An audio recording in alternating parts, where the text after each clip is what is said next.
நண்பரை பத்தி பேசும்போது நம்ம எவ்வளவு அதாவது ஒரு அழகா கருத்துக்களை சொல்லணுமே தவிர வல்கரான வார்த்தைகளோ நம்ம பாடி உறுப்புகள் சம்மந்தப்பட்ட வார்த்தைகளோ மற்றவங்களை காயப்படுத்துற வார்த்தைகளோ நம்ம எப்பவுமே சொல்லக்கூடாது. அடுத்தவங்களை வாடா போடா உட்கார்றா நில்டா அப்படின்னு சொல்றதுக்கு நம்மளுக்கு உரிமையே கிடையாது. பர்சனலா நம்ம பேசலாம்.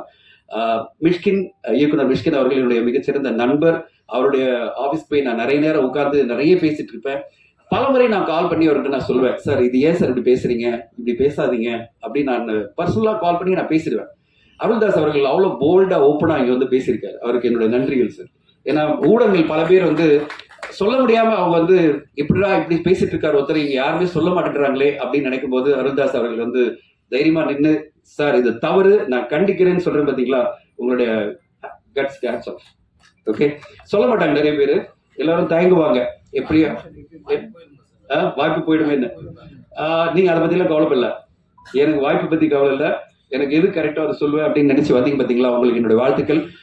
இப்ப நீ என்னடா சொல்ல போற அப்படின்னு கேட்டீங்கன்னா நான் கண்டிப்பா சொல்றேன். இவ்வளவு சினிமா துறையில கிட்டத்தட்ட 20 வருஷம் நான் கடந்திருக்கேன். ஒரே ஒரு விஷயம் தான், கிறிஸ்டி சொன்ன மாதிரி நம்ம வாழ்க்கை ஃபுல்லா பாசிட்டிவா இருக்கணும், பேசுற வார்த்தைகள் பாசிட்டிவா இருக்கணும், அன்பா இருக்கணும், மற்றவங்களை காயப்படுத்தாத வார்த்தைகளா இருக்கணும், மற்றவங்களை எந்த வகையிலும் முகம் சுளிக்காத வார்த்தைகளா இருக்கணும். ஸோ அப்படிப்பட்ட வார்த்தைகளை நம்மளால உபயோகப்படுத்த முடியும்னா வாய முடிக்கணும். இதுதான் என்னுடைய பாலிசி. நான் வந்து எந்த இன்டர்வியூல இருந்தாலும் சரி, என்னை எப்படியாவது இழுத்து ஒரு கான்ட்ரவர்ஷியலான ஒரு விஷயம் சொல்லிட மாட்டானா அப்படின்னு பல பேர் என்ன இன்டர்வியூ பண்ணுவாங்க. முடியவே முடியாது. நான் வார்த்தையில ஒரு நெகட்டிவான விஷயத்தை கூட பாசிட்டிவா சொல்லிட்டே இருப்பேன். ஏன்னா ரொம்ப ஈஸி பாசிட்டிவா நெகட்டிவா சொல்லி ஒருத்தரை காயப்படுத்துறது, ரொம்ப ஈஸி ஒருத்தரை அவமானமா பேசுறது, ரொம்ப ஈஸி வந்து இந்த சமுதாயத்தையே கேவலமா பேசுறது. ஆனா ரொம்ப கஷ்டம் பாசிட்டிவா பேசுறது. ஆனா அதுதான் நல்ல விஷயம். பாசிட்டிவா பேசணும், பாசிட்டிவா நினைக்கணும். வாழ்க்கை என்பது ரொம்ப பாசிட்டிவா இருக்கணும், அன்போடு இருக்கணும், எல்லோரையும் அன்பா நேசிக்கணும் அப்படின்றத விட்டுட்டு நம்ம மேடை கிடைச்சதுன்னு சொல்லிட்டு சகட்டு மீனிங் மற்றவங்களை பேசுறதோ இல்ல சகட்டு மீனிங்கு வார்த்தைகளை யூஸ் பண்றதோ, நாம் சொல்ல வர்றது கருத்தை வந்து நெகட்டிவான வார்த்தைகளும் மற்றவங்க முகம் சொல்லிக்கிற வார்த்தைகளும் யூஸ் பண்றதும் என்னை பொறுத்தவரை ஏற்றுக்கொள்ளவே முடியாது. அது யார் பேசினாலும் அது தவறுதான் நான் சொல்லுவேன். கண்டிப்பா அது தவறு. அப்படிப்பட்ட தவறுகளை வந்து யார் பேசினாலும் அதை மேடையில் இருக்கவங்களும் கேட்கணும், சார் இப்படி பேசாதீங்க, நிறுத்துங்க அப்படின்னு சொல்லணும். அப்படி இல்லாம எல்லாரும் ரசிச்சுட்டு இருக்கிறது எனக்கு வந்து கொஞ்சம் மனசு கஷ்டமா இருக்குது. அதெல்லாம் ரசிக்கும் போது என்னடா இதை ரசிச்சுட்டு இருக்காங்க, அந்த நேரத்தில் எழுந்துன்னு போயிடணும். நான் ஒரு இயக்குனர் என்னுடைய நண்பருக்கு கால் பண்ணி கேட்டேன், சார் நீங்க மேடையில் இருந்தீங்க, அவர் பேசிட்டு இருக்காரு, நீங்க என்ன பண்ணீங்கன்னா எழுந்து வாக் அவுட் பண்ணிட்டேன் அப்படின்னாரு. நான் வாக் அவுட் பண்ணி போயிட்டேன் அப்படின்னாரு. சார் எனக்கு ரொம்ப கஷ்டமா இருந்தது, நான் வாக் அவுட் பண்ணி போயிட்டேன்னு சொன்னார். அதை எல்லாருமே பண்ணியிருந்தாதான் அப்படி பேசுறவங்களுக்கு அடுத்த கட்டமா பேச இனிமே அந்த மாதிரி முயற்சி எடுக்க மாட்டாங்க, தைரியமா வந்து பேச மாட்டாங்க. இந்த மாதிரி எல்லாம் வந்து தவறுதான வார்த்தைகளை யூஸ் பண்ணி ஒரு மேடை, இது அற்புதமான மேடை, இந்த மேடையில அப்படிப்பட்ட வார்த்தைகளை யூஸ் பண்ண மாட்டாங்க. அதுவும் பர்டிகுலரா எனக்கு ஆண் உறுப்புகளையும் பெண் உறுப்புகளையும் வச்சு பேசும்போதெல்லாம் எனக்கு அப்படியே பார்க்கும்போது எப்படி ஒரு மேடையில போய் பப்ளிக்ல இப்படி ஒருத்தர் பேசுறாருன்னு எனக்கு பகீர் ஆயிடுச்சு. அந்த வீடியோ எல்லாம் வரும்போது எப்படி ஒரு மனிதன் இப்படி எல்லாம் பேச முடியும் அப்படின்னு. ஆனா அந்த நேரத்துல இந்த நேரத்துல ஒன்னே ஒன்று சொல்லிக்கணும், அந்த என்டையர் இன்டர்வியூ அந்த பேச்சை நான் பார்த்தேன். 32 நிமிஷம் அவர் பேசினதுல ஒரு 4 நிமிஷம் தவிர 28 நிமிஷம் அவ்வளவு சிறப்பான வார்த்தைகள் இருந்தது, சிறப்பான விஷயங்கள் இருந்தது, அவ்வளவு சிறப்பான கருத்துக்கள் இருந்தது.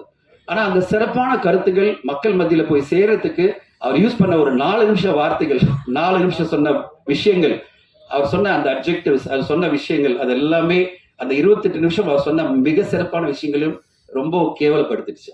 ஸோ என்னுடைய ஒரே ரிக்வெஸ்ட் என்னன்னா, நான் என்னுடைய உண்மையான ஒரு நல்ல நண்பராக இருக்கிற திரு மிஷ்கின் அவர்களுக்கு மேடைகளை நீங்க உங்களுக்கு இருக்கிற அந்த 28 நிமிஷத்தை ரொம்ப அழகா பயன்படுத்துங்க. அந்த 28 நிமிஷம் நீங்க பேசிருக்கீங்களா, அது மட்டுமே பேசியிருந்தா காலகாலமா அந்த 28 நிமிஷமும் ஒரு பெஞ்ச் மார்க்கா இருந்திருக்கும். வாழ்க்கையை எப்படி புரிஞ்சுக்கணும், வாழணும் அப்படின்றதுக்கு பல அற்புதமான விஷயங்களை அதுல சொல்லியிருந்தாரு. அது மட்டுமே சொல்லியிருந்தா போறோம். அந்த 4 நிமிஷம் வார்த்தைகளை சொல்லி, 4 நிமிஷம் வந்து தவிர்க்கப்பட வேண்டிய வார்த்தைகளை சொல்லி இந்த 28 நிமிஷம் பேசுறதெல்லாம் இது எல்லாத்தையும் நல்லிஃபை பண்ண சொல்லுவாங்க இங்கிலீஷ்ல. அதை நல்லிஃபை பண்ற மாதிரி இல்லாம யாரையுமே கேவலப்படுத்தாம, யாரையுமே வந்து கௌரவ குறைச்சல் பண்ணாம, இங்க இருக்கிற ஊடக நண்பர்களை மதிச்சு அவங்களுக்கு ரெஸ்பெக்ட் கொடுத்து எல்லோருமே பேசணுன்றதுதான் என்னுடைய ஆசை. இங்க எல்லாருமே பாசிட்டிவா பேசணும்னு ஆசைப்பட்டுதான் ரொம்ப சைலண்டா போயிட்டு இருந்தது. என்னடா ரொம்ப சைலண்டா சாம்பார் மாதிரி போகுது ஈவெண்ட், தமிழ்லயே இருக்காது போல இருக்கு இந்த வீடியோக்கு நினைச்சிருந்தேன். அருள்தாஸ் வந்து நிறைய தமிழில் கொடுத்துட்டாரு. சரி, நான் அதை சொல்லலைன்னா இந்த நேரத்துல முக்கியமா சொல்லணும், என்னுடைய நண்பர், எனக்கு எப்பவுமே என்ன வந்து கேள்வி கேட்டுட்டே இருக்கிற நண்பர் ப்ளூ சட்டை மாறன் அவர்கள் வந்து ஒரு ட்வீட் போட்டிருந்தாரு. எல்லா ரிவ்யூஸும் வந்து பாசிட்டிவா அதாவது என்னது நியாய தராசோடு போடணும்னு நினைக்கிற தனஞ்சயன் அவர்கள் இப்படி மேடை பேசினாரே, அவரை பத்தி கேள்வி கேட்க மாட்டாரா அப்படின்னு ட்வீட் போட்டுதார். நான் அவருக்கு சொல்லிக்கிறேன் இந்த நேரத்துல, கண்டிப்பா மேடையில் நான் இப்ப சொல்லிட்டேன், உங்களுக்காக மட்டும் இல்ல, அந்த வீடியோ பார்த்த உடனே எனக்கு ரொம்ப வருத்தமா இருந்தது. அதனால பதிவு பண்ணணும்னு சொல்லிட்டு உங்க முன்னாடி இந்த விழாவில் நான் பதிவு பண்றேன். யார் அப்படி பேசினாலும் ஊடக நண்பர்கள் நீங்களும் ரெஸ்பான்சிபிலிட்டி எடுத்துங்க. கண்டிப்பா நீங்க எழுந்து சொல்லுங்க, சார் இந்த மாதிரி வார்த்தைகளை நாங்க கேட்க மாட்டோம், நாங்க இதை ஏத்துக்க மாட்டோம், நீங்க சொல்லுங்க. அதுதான் உங்களுடைய ரெஸ்பான்சிபிலிட்டியா நான் பாக்குறேன், உங்களுக்கு கடமையா பாக்குறேன். இல்லைன்னா இது பேசினா ரசிப்பாங்க நினைச்சு இன்னும் பல பேர் பேச ஆரம்பிச்சாங்கன்னா ஒவ்வொரு மேடையுமே அநாகரிகமான மேடையா மாறிடும்.